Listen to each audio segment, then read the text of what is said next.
Hello everyone. आप सभी कैसे हो? आशा करता हूं कि आप सभी स्वस्थ होंगे, मस्त होंगे और अपनी तैयारी में व्यस्त होंगे। आज मैं आपको एसएससी सीजीएल 2025 के प्रत्येक पेपर का सॉल्यूशन करवाना स्टार्ट कर रहा हूं, जिसमें आज 12 सितंबर की फर्स्ट शिफ्ट का सॉल्यूशन करवाऊंगा। आप चैनल को सब्सक्राइब कर लीजिए। आपको मैं लगातार प्रीवियस ईयर क्वेश्चन पेपर का सॉल्यूशन का वीडियो डालता रहूँगा और इससे आपके सवालों को आसानी से बहुत ही जल्दी से करने का तरीका सीखने को मिलेगा, जिससे वजह से आप एग्ज़ाम को आसानी से क्रैक कर पाओगे। देखिए पहला सवाल क्या कह रहा है। पहला सवाल 5/9, 4/7, 3/5 और 2/3 इन सभी भिन्नों को असेंडिंग ऑर्डर में लिखना है। असेंडिंग ऑर्डर यानी कि आरोही क्रम में। तो 5/9 और 4/7 इन दोनों से ही देखते हैं अपन कि एलसीएम लेंगे 36, तो ये कितना हो जाएगा 63। तो 7×5 = 35 और ये कितना हो जाएगा 9×4 = 36। यानी कि ये संख्या बड़ी है। कौन सी? 4/7 बड़ी है। किससे? 5/9 से। देखते हैं पहला ऑप्शन क्या कह रहा है। 4/7 से बड़ी 5/9, तो ये ऑप्शन नहीं हो सकता। दूसरा ऑप्शन में ज़रूर 5/9 से 4/7 बड़ी दिखा रखी है, तो इसका मतलब ये हो सकता है। पर अभी और देखिए, ये 4/7 से बड़ी कितनी है 5/9, क्योंकि असेंडिंग ऑर्डर है ना, तो छोटी उसके बाद में बड़ी, उससे बड़ी, उससे बड़ी, इस प्रकार से लिखी जाएगी। पर यहाँ 4/7 छोटी दिखा रखी है, उससे बड़ी 5/9, तो ये ऑप्शन भी नहीं हो सकता।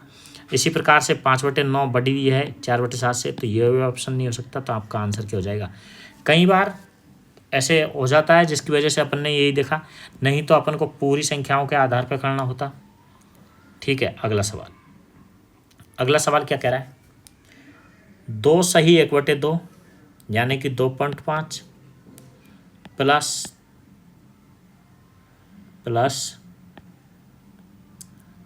2.5 और 3.6 दोनों को जोड़ेंगे तो कितना हो जाएगा 6.1। तो 6.1 में से 1.9 घटाएंगे, तो 6.1 में से 1.9 घटाएंगे, तो यदि पूरा 2 घटा रहे होते तो 4.1 बचता, पर 2 से 0.1 कम घटा रहे हैं तो 4.2 बचेगा। अगला सवाल। अगला सवाल क्या कह रहा है कि अपन को ये इसका मूल्यांकन कीजिए, यानी कि इसका मान ज्ञात करना है।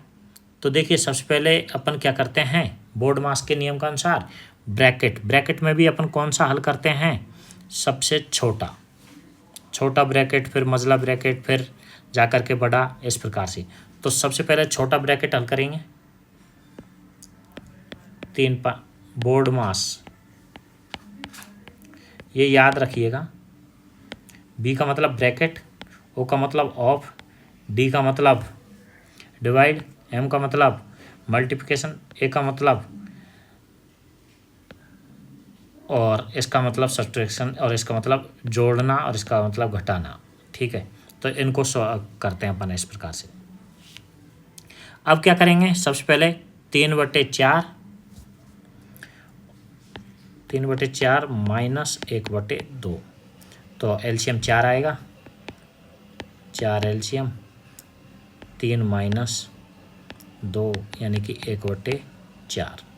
1/4 इसका आया, और इसका मान 1/2 से गुणा करना है 1/4 को, तो 1/8 हो जाएगा पूरे का। इसका मतलब 1/8 हो गया, तो 1/3 में से 1/8 घटाएंगे, 1/3 माइनस 1/8, तो क्या हो जाएगा एलसीएम 24। तो 3 का भाग 24 देंगे तो 8 बार, 8 का भाग देंगे तो 3 बार, यानी कि 5/24। और 5/24 का भाग किस में दे रहे हैं, 5/6 में। तो 5/6 में 5/24 का भाग देंगे तो भाग देने वाली संख्या क्या हो जाएगी उल्टी, तो 24/5। 5 से 5 कट जाएगा, 6 से ये काटेंगे 4 बार, तो माइनस का 4, 7 सही 1/4 माइनस का 4। यदि ऐसे हो तो डायरेक्ट ही अपन इसमें 7 में से घटा दीजिए 4, तो 3, और ये 1/4 बचेगा ही सही। तो 3 सही 1/4। देखिए भिन्नों को इस प्रकार से, जैसे 3 सही 5/8 -2 करना हो तो डायरेक्ट ही 1 सही 5/8 बचेगा अपने। जैसे 13 सही 9/11 -10 करना है तो डायरेक्ट ही 3 सही 9/11 बचेगा। ठीक है, अगला 200 सॉफ्टवेयर इंजीनियरों के नमूने में दी गई जानकारी का उपयोग करके पाइथन में और जावा में कुशल लोगों का अनुपात। देखिए पाइथन में कुशल और जावा दोनों में कुशल कितने, 50। केवल पाइथन में 70 है, केवल जावा में है 60। तो देखिए पाइथन में कुशल टोटल की पूछ रहा है ये, तो 50 तो ये हो गए जो पाइथन में और जावा में दोनों कुशल है, और केवल पाइथन में कुशल कितने हैं, 70। और जावा ये तो हो गए 120, ये तो हो गए पाइथन का, और जावा का कह रहा है 50 प्लस केवल जावा में कुशल कितने हैं, 60। तो टोटल जावा में कुशल दोनों में ये हो जाएगा 110। तो 12:11। अरविंद ने 80,000 रुपये और फिर 4 महीने बाद भाविन ने और 8 महीने के अंत में इसने चंदन ने। देखिए आप उनको पूरी संख्या को लिखने की आवश्यकता नहीं है। यदि पूरी संख्या को ऐसे लिखेंगे, ऐसे सवालों को अनुपात के आधार पर हल कर लीजिएगा। ये 3 0 से 3 0 इसमें भी कट जाएगी और इसमें भी कट जाएगी। ठीक है, ये 80 है, ये 120 है, ये 160 है, तो ये 40 से कट जाएगा, तो 40 से काटेंगे तो 80 2 बार, और ये तो हो जाएगा अरविंद का, ये हो जाएगा भाविन का, और चंदन का ये सी है ना। तो इसका 40 से काटेंगे तो 3, और इसका 40 से काटेंगे तो 4। जिसने कितने महीने के लिए, 4 महीने बाद, यानी कि शुरू के 4 महीने बाद ये स्टार्ट आ गया ये, तो 12 में से 4 गए तो इसने कितने महीने के लिए निवेश किया, 8 महीने के लिए। कैसे, 12 - 4 यानी कि 8, तो इसका 8 महीने के लिए निवेश है। और चंदन का इसका इसका तो 12 महीने के लिए निवेश है। भाविन का है, इसका तो 12 महीने के लिए, भाविन का है 8 महीने के लिए, चंदन का है 8 महीने के बाद में आया। इसका मतलब टोटल 4 महीने के लिए ही रहा। 4 से काटेंगे तो 3 बार, 4 से काटेंगे तो 2 बार, 4 से काटेंगे तो 1 बार, है ना। अब 2 से कट जाएगा, 2 से काटेंगे तो 1 बार, 2 से काटेंगे तो 1 बार, 2 से काटेंगे तो 2 बार। तो यहाँ से तो क्या बचा, 3 एकम 3, यहाँ से क्या बचा, 3 एकम 3, यहाँ से क्या बचा, 2 एकम 2, और टोटल कितना हो गया, 3 और 3 6 और 2 8, 8 हो गए टोटल। 8 में से चंदन का कितना है, चंदन का हिस्सा पूछ रहे हैं, चंदन का हिस्सा कितना है, 2, यानी कि 1/4, 1/4 हिस्सा पूछ रहा है। तो 1,05,000 का, तो 1 लाख का तो हो गया 25,000। ठीक है, फिर 5,000 है, उसमें से 5,000 में से 4 का भाग देंगे तो 1,000 और आ गया। तो और फिर 1,000 और बचा, 1,000 में 4 का भाग देंगे तो 250 और आ गया। कुल मिलाकर के 26,250। या अगला, ए और बी एक व्यवसाय शुरू करते हैं। ए 9 महीने के लिए कितना, ए कर रहा है 9 महीने के लिए 80, काट दीजिए इसको, 80,000 है और 1,20,000 है। तो 80,000 में यानी कि 0 से 3 0 चली गई, फिर ये इसके अगर बचा 80 में 40 का भाग देंगे तो 2 बार, और 80 में यदि 120 में यदि 40 का भाग देंगे तो 3 बार। अब ए ने तो 9 महीने के लिए और बी ने 6 महीने के लिए निवेश करता है, 6 महीने के लिए निवेश करता है। तो 9 दूना 18 और ये भी 18, 18 18 यानी कि 1:1 यानी कि 45,000 के लाभ है। तो उसमें से आधा आधा मिलेगा दोनों को, तो इसको 22,500। क्या कह रहा है सवाल, सवाल कह रहा है आपका 100 और 250 के बीच उन सभी पूर्णांकों का औसत क्या है। तो एक जो 11 से विभाज्य, तो 11 से विभाज्य के पहली संख्या 100 से जो जस्ट बड़ी वो 110 होगी, और 250 तो 11 से विभाज्य होगी नहीं, तो 250 में 11 का भाग दे करके देख लीजिए कितना शेष बच रहा है, उसको घटा देंगे। 11 दूना 22, बचा कितना 3 30, 11 दूना 22, बचा कितना 8, तो 8 ये शेष रह रहा है, उसको 250 में से घटा दीजिए। इसका मतलब 250 में से यदि 8 घटा देंगे तो 242, अंतिम संख्या 242 है जो 11 से विभाज्य। औसत का सूत्र ये होता है प्रथम प्लस अंतिम बटे 2, पर ये कब लगाना है, जब डिफरेंस समान हो। तो 11 का भाग दे रहे हैं तो सभी में डिफरेंस समान चलेगा ना, 11 का भाग का, यानी कि सभी में 11 का डिफरेंस चलेगा सभी संख्याओं में। जब डिफरेंस समान हो तो औसत का सूत्र यही होता है। औसत होता है प्रथम संख्या प्लस अंतिम संख्या बटे 2, पर इसमें डिफरेंस समान होना चाहिए। जैसे ऐसे नहीं 3 7 13 17 23 29 ऐसी संख्याएं चल रही हो उसमें नहीं, पर यदि ऐसे चल रही है 3 7 फिर 11 फिर 15 फिर 19 फिर 23, इनमें डिफरेंस 4 के चल रहे हैं ना, तो इसके लिए प्रथम प्लस अंतिम लगा सकते हैं।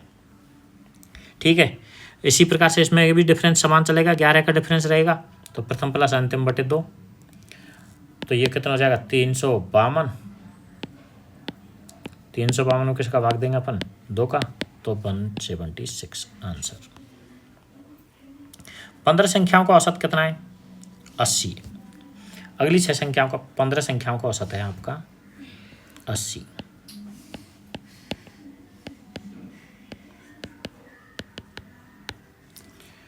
पहली 6 संख्याओं का 72, तो पहली 6 संख्याओं की कंडीशन क्या होगी, प्रत्येक संख्या यानी कि औसत 72 है, इसका मतलब एक संख्या में 8 कम है, तो 6 संख्याओं में टोटल कितना कम हो जाएगा 8 48। अगली 6 संख्याओं का औसत, पहली 6 संख्याओं का औसत है, पहली 6 संख्याओं का औसत कितना है 72, 72 से 25% अधिक है, यानी कि 25% अधिक यानी कि 5/4, 25% को 1/25 125 लिख देंगे 100 यानी कि 5/4, तो कितना हो जाएगा 18 चौकू 72 यानी कि 90। 90 एक संख्या में कितना 10 से अधिक है, तो अगली 6 का, तो 6 संख्या में कितना अधिक हो जाएगा 10 6 60, यानी कि टोटल आपको अब तक के ना जो 12 संख्याएं प्राप्त हुई है, इनमें से पहली 6 और अगली 6 इनका टोटल औसत से कितना अधिक आ रहा है 12 अधिक आ रही है, तो ये 12 कम करना पड़ेगा। तो अगला अब आगे क्या कह रहा है 13वीं संख्या, 14वीं संख्या, 13वीं संख्या और 14वीं और 15वीं 3 संख्या है ना, तो 14वीं और 15वीं। अब क्या कह रहा है 13वीं संख्या 15वीं से 8 अधिक है, 15वीं को माना कि x मान लिया, तो 13वीं संख्या हो जाएगी x + 8। 14वीं संख्या 15वीं संख्या से 10 कम है, कौन सी संख्या 14वीं संख्या 15वीं से 10 कम है। अब तीनों संख्याओं का योग क्या हो जाएगा 240 - 3 का 8 × 24 240, और ये 12 जो अधिक था इसको कम करेंगे तभी जा करके, तो ठीक है, तो ये तीनों संख्याओं का योग हो जाएगा आपका 228। अब आपका x की वैल्यू याद करें तो 3 एक x x और x 3x और -2 8 -10 -2 किधर जाएगा इधर, तो ये इतना हो जाएगा 228 प्लस का 2 हो जाएगा यानी कि 230। अब x की वैल्यू क्या आ रही है आपके 230/x 230/x सॉरी 230/3 x की वैल्यू, तो x की वैल्यू आ गई आपकी 76.66666, भाग दे लीजिए। तो अब आप क्या कर सकते हो कि आपसे क्या पूछ रहा है 13वीं और 14वीं का औसत पूछ रहा है, तो 13वीं और 14वीं दोनों का औसत क्या हो जाएगा, दोनों को जोड़ेंगे, तो दोनों को जोड़ेंगे तो क्या हो जाएगा 2x - 2, यानी कि अब इसमें औसत में 2 का भाग देंगे तो x माइनस बना जाएगा, इधर भी 2 का भाग दिया इधर भी, तो इससे एक कम तो 76.66 को क्या लिख सकते हैं अपन, 76.67 भी लिख सकते हैं, क्योंकि 6 चल रहा है ना, तो इससे एक कम, तो 75.67 आपका आंसर। अगला, एक मकान मालिक ने 8 लाख रुपए में एक फ्लैट खरीदा। वह रख रखाव के लिए 2,000 रुपये का भुगतान करता है। करने के बाद 9% वार्षिक रिटर्न कमाना चाहता है।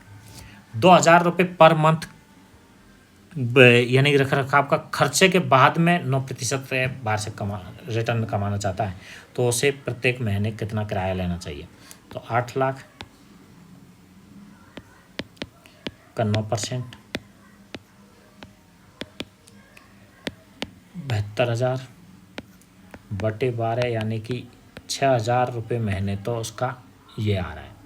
पर 2,000 रुपये रख रखाव का भी, 2,000 रुपये रख रखाव का भी जोड़ेगा, तो टोटल कितना किराया लेगा, 8,000 रुपये महीने। अगला सवाल, एक राशि चक्रवृद्धि ब्याज पर 5 वर्षों में दोगुनी होती जाती है। राशि को अपने वास्तविक मूल्य से 8 गुना बढ़ने में कितने वर्ष लगेंगे।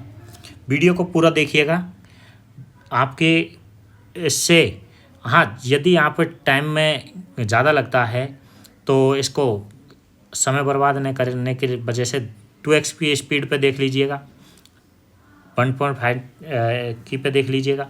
अब देखिए सवाल क्या कह रहा है, चक्रवृद्धि ब्याज 5 वर्षों में दोगुनी हो जाती है, तो वर्षों का तो करते हैं मल्टीप्लाई, 5, 10, 15, 20 चक्रवृद्धि ब्याज के लिए, 25, 30, और जितना गुणा कर रहा है तो इतना गुना करते जाएंगे। जैसे 2 गुना हो जाता है वार्षिक, 8 गुना यानी कि 5 वर्षों में दोगुनी हो रही है ना, तो दोगुनी तो 5 में हुई 2 दोगुनी, तो 2 का 4 गुना, फिर 4 से 8, इसको ऐसे गुणा करते जाएंगे 2 गुना, ठीक है।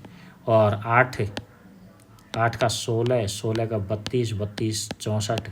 यदि आपसे पूछ रहा है कितने वर्षों में 8 गुना हो जाएगी, तो 15 वर्षों में हो जाएगी 8 गुना। पर आपसे 8 गुना ने पूछ करके 16 गुना पूछ रहा होता, तो 16 गुना कितने वर्षों में हो जाएगी, 20 वर्षों में। या तो वो दे देगा कि 20 वर्षों में कितना गुना हो जाएगी, ऐसे भी पूछ सकता है, या 16 गुना कितने वर्षों में हो जाएगी, तो 20। इसी प्रकार से 32 गुना पूछता तो 25 वर्षों में, या 25 वर्षों में कितने गुना हो जाएगी, 32 गुना। अगला सवाल, चक्रवर्ती ब्याज पर एक धनराशि 2 वर्षों में 6600 तथा 3 वर्षों में 7920 हो जाती है। मूलधन क्या है। देखिए 2 वर्ष से तीसरी वर्ष के लिए ये किसका रोल अदा करेगी, मूलधन का। और ये क्या है, तीसरी वर्ष का मिश्रधन, और ये है 2 वर्ष का मिश्रधन, तो ये मूलधन हो जाएगा।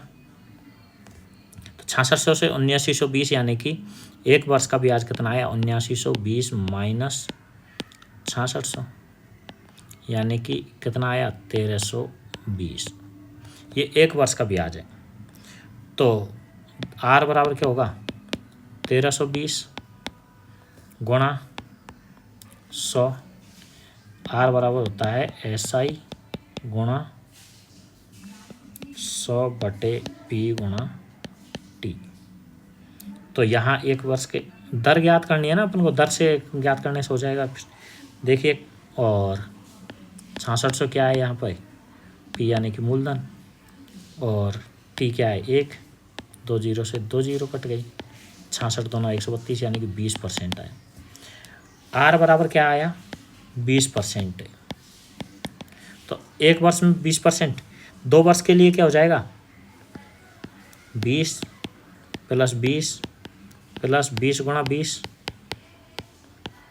बटे 100 यानी कि कितना परसेंट हो जाएगा, 44%। तो टोटल ये कितना है, मिश्रधन है, इसका मतलब 144% बराबर है। और आपसे पूछ क्या रहा है, मूलधन यानी कि 100% पूछ रहा है। तो इनका रेशो क्या हो जाएगा, 4 से काटेंगे तो 36 और अनुपात 25। ये 36 अनुपात बराबर दे रखा है अपन को, 36 बराबर, और 25 का ज्ञात करना है। तो क्या करेंगे, 25 बटे 36 गुणा 6600। 6 से काटेंगे तो ये हो जाएगा 6 और 6 से काटेंगे तो ये 11। फिर ये कितना 11 को यदि 2500 गुणा करेंगे तो 275। 2 0 6 का भाग दीजिए तो 6 चौकू 24, 4 और पैसा कितना 3, 6 पंजो 30 है ना, 36 वो 35 हो रहा है ना, तो 6 पंजो 30। अब ये देखिए ना तो 4000 है, ये अलग ही है 4 इनका, ये भी नहीं है, तो आपका आंसर ये हो जाएगा। ये आ गया ना। तो शुरू के आधार पे पूरी कैलकुलेशन करने की आवश्यकता नहीं है। अगला सवाल कह रहा है सुमन ने 25 लीटर दूध 45 लीटर प्रति की दर से खरीदा है और 15 लीटर दूध है ना जो 50 प्रति लीटर की दर से खरीदा है, वह दोनों मात्राओं को मिलाती है और 48 रुपये प्रति लीटर की दर से बेचती है, तो उसका लाभ हानि। देखिए पूरी कैलकुलेशन को इसको है ना आप काट सकते, 25 को 25 गुणा 45 है और 15 गुणा 50 है, तो जो रेट को न काट करके इसको काट सकते हैं अपन, ठीक है, या दोनों को ही काट ले, पर ये इसको काट लीजिए, 5 से काटेंगे, इसको 5 से काटेंगे 3 बार, तो 5 और 3 8 लीटर कुल मिलाकर के मान लीजिए 25 लीटर ने लेकर के 15 लीटर ने लेकर के 5 और 3 लीटर लिया है। पर ध्यान रखिए काटा है तो इस 5 को बाद में मल्टीप्लाई करना पड़ेगा, है ना, तो 5 से अब ये के देखिए क्या कह रहा है 8 लीटर, तो 8 लीटर दूध, ये टोटल कितना था 5 लीटर, तो 45 के हिसाब से लिया और 3 लीटर 50 के हिसाब से लिया, या इसको भी, तो कितना हो गया 5 को यदि 45 से गुणा करेंगे तो 225 और 3 को यदि 50 से गुणा करेंगे तो 150, यानी कि 375 रुपये का उसने खरीदा और बेचा कितना 8 लीटर को कितने के हिसाब से 48 के हिसाब से, तो 8 × 64 और 832 और 6 32 और 6 38, यानी कि 384 का, यानी कि कितने रुपए का लाभ हो रहा है उसको 384 माइनस 375, यानी कि लाभ हो रहा है 9 रुपये का। पर अपन ने पहले 5 से काट दिया था ना सभी को, तो इसको 5 से गुणा कर दीजिए, 9 5 45, या तो पूरी कैलकुलेशन कीजिए, यदि काटा है तो उसको याद रखिए 9 5 45 रुपये का लाभ हुआ उसको। एक खिलौना निर्माता 90,000 रुपये की लागत से 1200 कारें बनाई, उसने 200 कारें चैरिटी में, यानी कि 1200 कारों में से 200 कारें वो दे चुका, तो बची कितनी 1000 कार शेष। अब उसमें भी शेष कारों में से वो एक कंडीशन रखता है कि वो 120 रुपये प्रति कार के बाजार मूल्य 120 में बेचता है, पर उस पर 10% की छूट घोषित करता है, वो शेष कारों के लिए 10% की छूट घोषित करता है, तो यानी कि 120 पर 10% यानी कि 12 रुपये की छूट, तो 120 में से 12 घटाएंगे तो 108 रुपये प्रति कार बेचता है।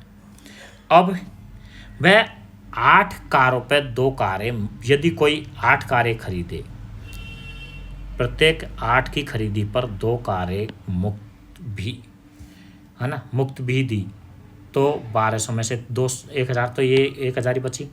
अब 8 में से 2 यानी कि कितना हो गया 25% वो कारें दान कर रहा है, 8 में से 2, कुल मिलाकर के, तो कुल मिलाकर के 800 कार तो वो बेचेगा, 200 कार वो फ्री देगा, 8 कारें खरीदने पर 2 दे रहा है मुक्त, 8 पे 2 दे रहा है ना, 8 पर 2, तो 100 से गुणा करेंगे तो 800, ये भी, तो 800 कार है तो वो बेचेगा और 200 क्या दे देगा मुक्त। तो अब 800 कारों का मूल्य क्या हो जाएगा 800 गुणा 1 कार का मूल्य कितना है 108, तो 800 गुणा 108 यानी कि 8 × 108 2 0 ये जाएगी 864, तो 90,000 में से वो के बजाय वो बेच रहा है 86,400 रुपये की, तो 86,400 रुपये की बेच रहा है, तो क्या हुआ, क्रय मूल्य ज़्यादा है और विक्रय मूल्य कम है तो हानि होगी। तो हानि क्या होगी, क्रय मूल्य माइनस विक्रय मूल्य। तो 90,000 माइनस 86,400 यानी कि 3,600 की हानि होगी। तो हानि परसेंट पूछ रहा है, 3,600 बटे 90,000 गुणा 100, 2 जीरो से 2 जीरो, ये 2 जीरो से 2 जीरो, 9 चौक 36, 4% का लॉस। अगला सवाल, ए एक कार्य को 15 दिनों में, बी कर रहा है इसको 20 दिनों में। यदि दोनों मिलकर के 4 दिन कार्य करे तो कार्य का कितना भाग शेष रहेगा। एलसीएम कितना आया, 60, 15 चौक 15 20 का। तो 15 का भाग यदि 60 में देंगे तो 4 बार, 20 का भाग देंगे तो 3 बार। तो 4 और ए की एफिशिएंसी आई 4, बी की एफिशिएंसी आई 3, तो दोनों का योग कितना 7। और कितने दिनों तक कर रहे हैं कार्य, 4 दिनों तक। तो 28 कार्य तो वो कर देंगे। टोटल कार्य कितना है 60, तो शेष कार्य कितना बचेगा, 60 में से 28 गया तो शेष बचा 32। और कितना भाग पूछ रहा है तो 32/60, यानी कि 4 से काटेंगे तो 8 बार और 4 से काटेंगे तो 15 बार, 8/15 भाग। कितना भाग शेष और कितना भाग कार्य हो चुका, यदि हो चुका पूछ रहा होता तो 28/60 करते, यानी कि 7/15। पर कार्य शेष वाला पूछ रहा है तो जो बचा वही लिखेंगे। 90 रुपये प्रति किलोग्राम और 150 रुपये प्रति किलोग्राम को 2 तेलों को मिला करके वो 144 रुपये प्रति किलोग्राम में बेचा जाता है, जिसे इससे 20% का लाभ प्राप्त होता है। मिश्रण में दोनों तेलों का अनुपात क्या है। दोनों तेलों का 144 में बेचने पर 20% का लाभ, यानी कि 20 को क्या लिख सकते हैं अपन, 120 हो जाएगा ना 20% का लाभ। तो 120 और 100 का रेशो क्या है, 6:5 है ना। तो ये कितना है 6 बराबर, तो 5 बराबर ज्ञात करना है। क्रय मूल्य क्या पड़ रहा है जो, तो 144, 6 का भाग देंगे तो 24, तो 24 पंजो 120 का क्रय मूल्य है। तो 90 और 150, 120 क्रय मूल्य, तो 150 और 120 का डिफरेंस कितना आएगा 30, और 90 और 120 का डिफरेंस कितना आएगा 30, तो 1:1। यही पूछ रहा है आपसे। 40 लीटर के मिश्रण में जूस और पानी का अनुपात, यानी कि टोटल अनुपात कितना हो जाएगा 8।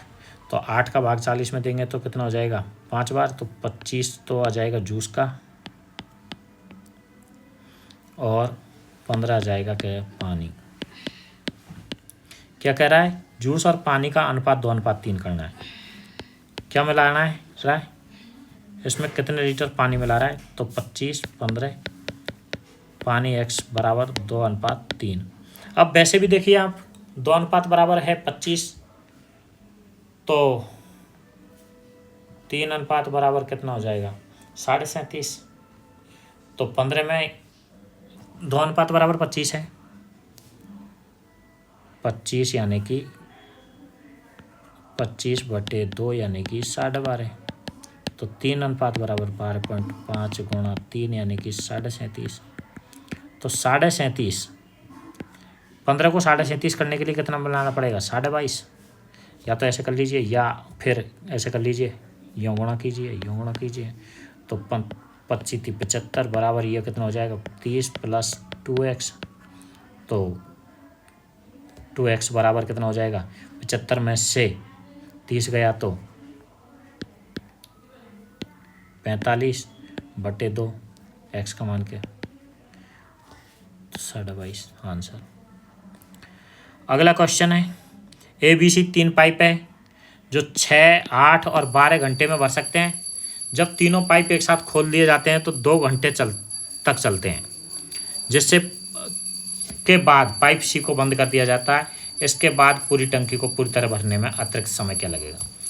देखिए ये 6, 8 और 12, 6, 8, 12 का एलसीएम कितना आएगा 24। 6 से का भाग देंगे 24 में तो 4, 8 का भाग देंगे तो 3 और 12 का भाग देंगे तो 2, यानी कि ए की एफिशिएंसी तो आई 4, बी की एफिशिएंसी 3 है और सी की एफिशिएंसी 2 है। तो तीनों 2 घंटे तक भरते हैं। तो 4 और 3 7 और 2 9, 9 गुणा 2 यानी कि 18। 18 काम हो चुका, टोटल 24 है। तो शेष कितना बचा? 24 में से 18 हो चुका तो 6। अब कौन कर रहा है? सी को बंद कर दिया, यानी कि सी हट गया। तो अब ए और बी दोनों करेंगे। तो काम बच रहा है 6 और कर कौन रहा है? ए और बी। तो ए और बी का दोनों का योग कितना है? 7। तो 6/7 आवर। अगला सवाल क्या कह रहा है? एक बुलेट ट्रेन 240 किमी प्रति घंटा की औसत गति से 30 मिनट में एक निश्चित दूरी तय करती है। तो 240 किमी प्रति घंटा से 30 मिनट में, यानी कि आधा घंटा। 30 मिनट का मतलब आधा घंटा। तो आधे घंटे में कितनी दूरी तय करेगी? 120 किलोमीटर। ट्रैक का रखरखाव कार्य से उसे दूसरे मार्ग से जाना पड़ता है, जो से उसकी दूरी 20% बढ़ जाती है। 120 की बजाय 20%, 20% क्या हो जाता है आपका? बढ़ जाती है। तो 20% कितना होगा? 120 बढ़ हो जाएगा ना टोटल।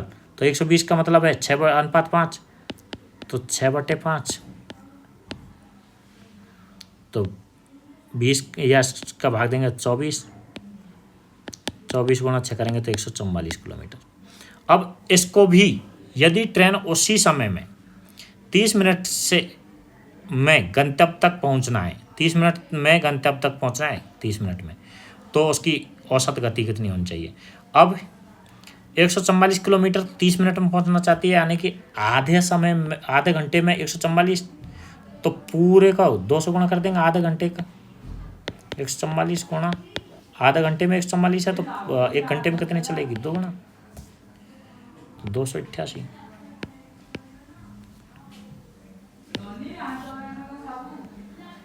दो कारें एक्स और वाई 360 किमी की दूरी पर स्थित दो बिंदुओं से चलना शुरू करती है। वे एक दूसरे की ओर चले तो 4 घंटे में मिलती है। यानी कि दोनों एक्स और वाई यदि दोनों एक दूसरे की तरफ चले तो 4 घंटे में पूरी दूरी तय कर लेती है। पूरी दूरी तय कर लेती है, यानी कि 4 घंटे में दोनों की चाल का योग कितना हो जाएगा? 4 घंटे में पूरी 360 को 4 घंटे में तय कर रही है, तो क्या हो जाएगी? 9 चौक 36, 90 किलोमीटर प्रति आवर। और अब यदि वे एक ही दिशा में चले, देखिए चालों का सापेक्ष चाल है ना, जब दोनों यदि आमने सामने से आती है तब तो होता है योग। जैसे ये इधर जा रही है और ये जा रही है, ये जा रही है इधर, आमने सामने से आ रही है तो दोनों को जोड़ेगी, ठीक है। और ये जा रही है इधर और ये भी जा रही है इधर, दोनों एक ही दिशा में जा रही है तो चाल घटेगी। तो x माइनस वाई, और x को तेज गति की कार मान रहा है वो, तो ठीक है। तो x माइनस वाई अब दोनों में से घटेगी, तो फिर 12 घंटे में दोनों दूरी 360 तय कर रही है। तो इसका मतलब 30, x माइनस वाई 30। तो x की चाल पूछ रहा है, तो यदि x प्लस वाई और x माइनस वाई दोनों है तो दोनों का योग बटे 2 हो जाएगा x का मान, यानी कट जाएगा 2x। दोनों का योग कितना हो जाएगा? 120। ये 2x है तो 2 से 60।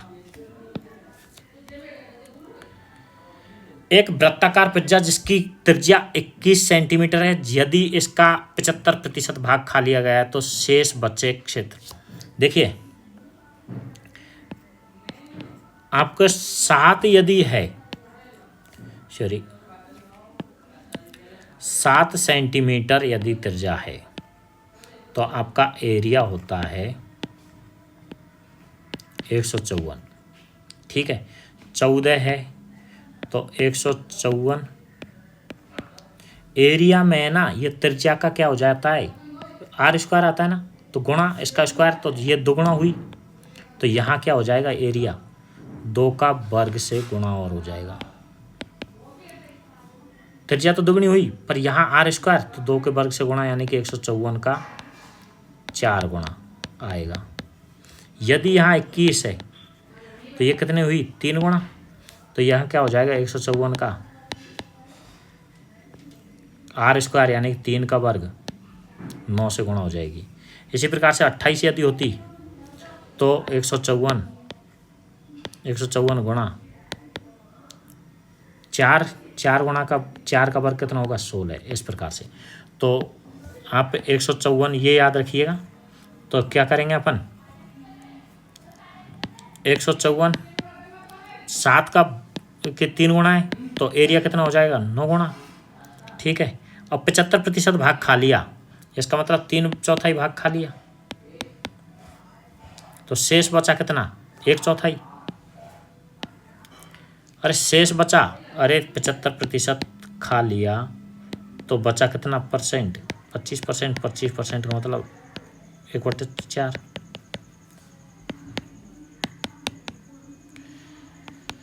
4 से काटेंगे तो 4 × 3 = 12, बचा कितना 3 24, 4 8 32, बचा कितना 5। अब अपन को इससे गुणा करना है 9 से। तो देखिए पूरा गुणा करने के बजाय आप वैसे भी देख सकते हो कि ये तो कम ही आ रहा है। 9 से गुणा 38 का ये भी कम है, और ये 38 को यदि 10 से गुणा करें ना तब जाकर के 10 से गुणा करें तब भी 385 हो 38.5 को, तो ये ज़्यादा आ रहा है। तो ये भी हट गया, ये भी हट गया और ये भी हट गया, तो आपका आंसर ये हो गया। कई बार है ना ऑप्शन से बहुत जल्दी से क्वेश्चन हल किया जा सकता है, ऑप्शन को ज़रूर नज़र देख रखिएगा।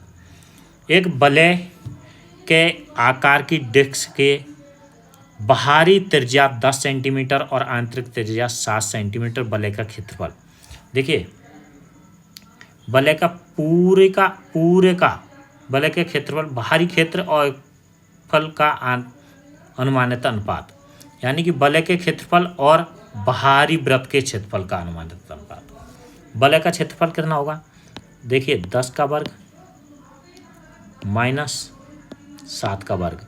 पाई तो दोनों में रहेगी इसलिए मैं पाई को ले नहीं रहा हूँ, इसमें भी पाई रहेगी और अनुपात में पाई कट जाएगी। जैसे πr², यहाँ r1 है और यहाँ πr2 है, एग्जाम्पल के तौर पर बता रहा हूँ। तो मैं देखिए यहाँ भी पाई है, यहाँ भी पाई है, कट जाएगी, जिसकी वजह से ऐसा जब यदि अनुपात होना तो उसमें आपको पाई को नेगलेक्ट कर दीजिए। ठीक है, तो ये तो हो जाएगा वलय का क्षेत्रफल 10 में से 10 का वर्ग -7 का वर्ग यानी कि 51, तो वलय का क्षेत्रफल आएगा। और बाहरी वृत्त का क्षेत्रफल कितना आ जाएगा 100। अब आपसे क्या कह रहा है अनुमानित अनुपात। अनुमानित अनुपात यानी कि ये वैसे तो एग्जैक्ट तो 51:100 होगा, पर आपका है ना एग्जैक्ट ने मान करके काटेंगे तो ये तो हो जाएगा 50, मान लो इसको 50 के आसपास है, तो ये 1:2। एक साइकिल के पहिए की त्रिज्या 35 सेमी है, 1/4 चक्कर में उसकी परिधि कितना प्रतिशत भाग तय होगा। परिधि से जितना त्रिज्या वो 1/4 चक्कर में, तो जितना चक्कर लगाएगा पूरा चक्कर में वो 100% भाग, तो 1/4 चक्कर में 25%। त्रिज्या कितनी भी हो, यदि 7 होती तभी भी, त्रिज्या 10 होती तभी भी यही आंसर आता। तो जिसकी वजह से परिधि का 1/4 चक्कर में उसका परिधि के अनुसार, अब इसमें तो 1/4 का मतलब है 25%, 1/4 चक्कर में। अगला सवाल क्या कह रहा है, y = mx + 5 बिंदु 1 और 8 से होकर गुजरती है। पहला यहाँ x होता है, ये y होता है। पहले जो लिखते हैं वो x होता है या y होता है। तो x का मान तो कितना है 1 और y का मान कितना है 8, तो रख दीजिए इसमें। y का मान कितना है 8 बराबर m, x का मान कितना है 1 + 5, तो 5 इधर जाएगा, तो m बराबर 8 - 5 यानी कि 3। अगला सवाल क्या कह रहे हैं, 31 का क्यूब + 18 का क्यूब - 37 का क्यूब + 210। देखिए ऐसे सवालों को आप डिजिटल सम से भी कर सकते हैं। डिजिटल सम का मतलब होता है, वो मैं आपको डिजिटल सम का एक स्पेशल वीडियो डाल दूंगा, उसको ज़रूर देख लीजिएगा। देखिए 3 और 4, 3 और 1 4, 4 का क्यूब कितना होगा 64, 64 का मतलब है 6 + 4 यानी कि 10, 10 का मतलब है 1, यहाँ से आया 1, यहाँ से 9 है तो 9 का में 0 ही आता है, ये आ जाएगा 0, और 3 और 4 7, ये कितना है 10, 10 का यह मतलब 1, 1 का तो 1 ही आएगा, ये माइनस का है, और ये 2 और 1 3, 2 और 1 3 यानी कि संख्याओं का योग, वो अंकों का योग, 2 और 1 3, तो ये तो कट जाएगा 1 और 1 0 और प्लस 210 और है ना, तो ये हो जाएगा 2 और 1 3, तो 3 आपका ऑप्शन में 3 जिसका आ रहा है वो ही आपका आंसर होगा। ये 9, ये 9, 9 जब होता है तो उसको 0 लेते हैं, ठीक है, तो ये भी 0 हो जाएगा। और इसको देखिए 4 1 5, 5 और 10, 5 और 10 कितना हो जाएगा 15, और 15 में 9 का भाग देंगे तो कितना आएगा 6, माइनस का 6, और इसमें 9 हट गया, जिसके बाद में 6 9 और 6 7 13, माइनस का 13, और माइनस का 13 यानी कि पहले ही 9 का भाग देंगे तो कितना आएगा 4, माइनस का 4, तो और इसमें कितना आएगा 5 और 4 9 और 5, माइनस का 5। अब देखिए ये आया माइनस का 6, तो इसको पॉजिटिव बनाने के लिए 9 - 6 यानी कि 3, इसमें यदि पॉजिटिव बनाएंगे तो 5 आएगा, इसमें पॉजिटिव बनाएंगे 4 आएगा, इसका मतलब आंसर आपका बी होगा। एक खुदरा विक्रेता एक एयर कंडीशनर का अंकित मूल्य जिसके क्रय मूल्य से 80% अधिक रखता है, क्रय मूल्य से वो कितना अधिक रखता है 80% अधिक रखता है, वह अंकित मूल्य पर पहले 25% की छूट देता है। 80% अधिक यानी कि 180, फिर वह 25% की छूट देता है यानी कि 1/4, तो 180 का 1/4 कितना होगा 45, यानी कि 180 में से 45 की छूट दे दी उसने, तो इसका मतलब 135%। वह उत्सव रियायती 10% की अतिरिक्त छूट दी जाती है, तो 135 पे 10% की छूट और अधिक से दे रहा है, तो 121.5 कैसे आया 135 माइनस 10% 135 का 13.5, तो इसमें से घटाएंगे तो 121.5। अब 121.5% बराबर क्या है उसका अंतिम विक्रय मूल्य, ये तो क्रय मूल्य क्या होगा लगभग में पूछ रहा है जो भी, तो क्या करेंगे अपन 100% पूछ रहा है बटे दे ये रखा है गुणा 15,552, ये हट जाएगा ऐसे। तो अब यदि 5 से काटेंगे तो ये कटेगा, 5 से काटेंगे तो 5 दूना 10, बचा कितना 2 21 हो गया, 5 चौक 20 और 2 43, 5 से काटेंगे तो ये 200, 243 का ये काटेंगे तो कितनी बार कटेगा 243 से छक्के 243 गुणा 6, तो 6 18, 24 से 24 और 1 25 और 12 और 2 14, 14 से 58, 1555 में 14 से 58 घटाया तो 97, 972, 6 बार तो पहले गया, 972 को 243 का भाग देंगे तो 2 8 4 बार 64 गुणा 200, 64 गुणा 200 यानी कि 64 दूना 28, 64 दूना 128, 12,800 आंसर। वीडियो अच्छी लगी हो तो लाइक कीजिए, चैनल को सब्सक्राइब कीजिए, दोस्तों में शेयर कीजिए। आपको 2025 के एसएससी सीजीएल के इसी प्रकार से सारे पेपरों के सॉल्यूशन के वीडियो मिलते रहेंगे, जिसकी वजह से चैनल को ज़रूर से ज़रूर सब्सक्राइब कर लीजिए। आप यदि चैनल को सब्सक्राइब करते हो तो मैं और ज़्यादा अच्छे तरीके से आपको वीडियो देता रहूँगा। Thank you so much.